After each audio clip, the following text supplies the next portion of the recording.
Bella the bee zipped through the air, her tiny wings buzzing happily. She was on her way to a big, beautiful red flower to collect some sweet nectar. But suddenly, a giant, scary shadow fell over her. A huge human hand grabbed the flower she was about to land on, yanking it right out of the ground. Bella spun and tumbled, just barely managing to fly straight again. She watched as the giant human stomped away, leaving a path of squished flowers behind. The whole meadow was a mess. "They took my patch," cried a little butterfly, flying in circles. "My whole patch is gone." A feeling of worry filled the air, buzzing like 100 worried bees. All the yummy food was disappearing. High up on a wide green leaf, a group of grasshoppers saw what happened and started to laugh. "All that hard work for nothing," shouted Gus, the loudest one. "The big ones are taking everything. Why even try?" Bella's antennae drooped down. Her tummy felt empty. Maybe Gus was right. What was the point of working so hard? Sad and tired, Bella started flying back home to her hive. But as she got closer, she saw something amazing. Her whole family, a giant army of bees, was flying out in a straight line. The wise queen bee was waiting at the front, giving out silent orders. The big ones took one patch. The queen buzzed, her voice strong and steady. "So we will find 10 more. One bee alone might not find a thing, but all of us together can map the whole world. Your eyes will become our eyes. Your flight will become our path." A brand new feeling of energy shot through Bella. She wasn't just one little bee. She was a scout for the entire family.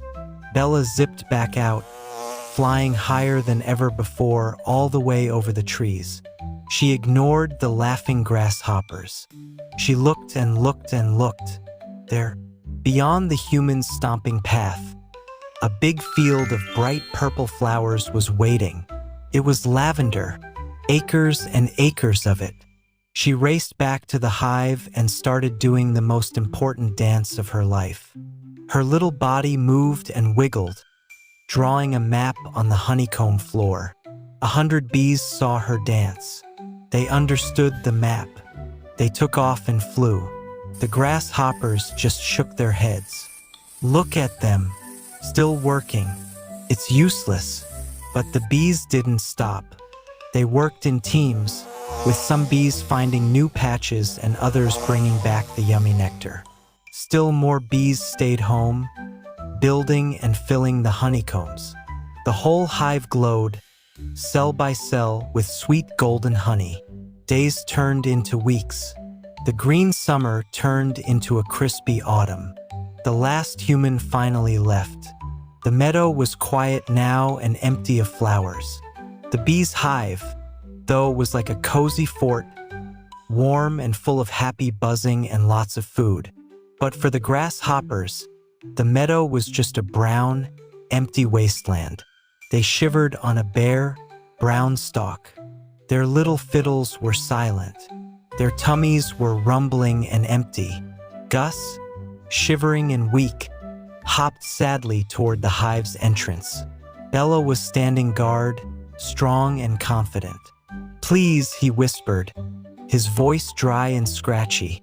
"We have nothing. Can you spare just one little drop?" Bella looked at the shivering grasshopper. She remembered how he had laughed at her, but she also remembered the beautiful field of lavender he said they'd never find. She buzzed softly. A line of her sisters came out, each with a single perfect drop of honey on their legs. They offered it without saying a word. The honey tasted like a beautiful summer day to the grasshoppers.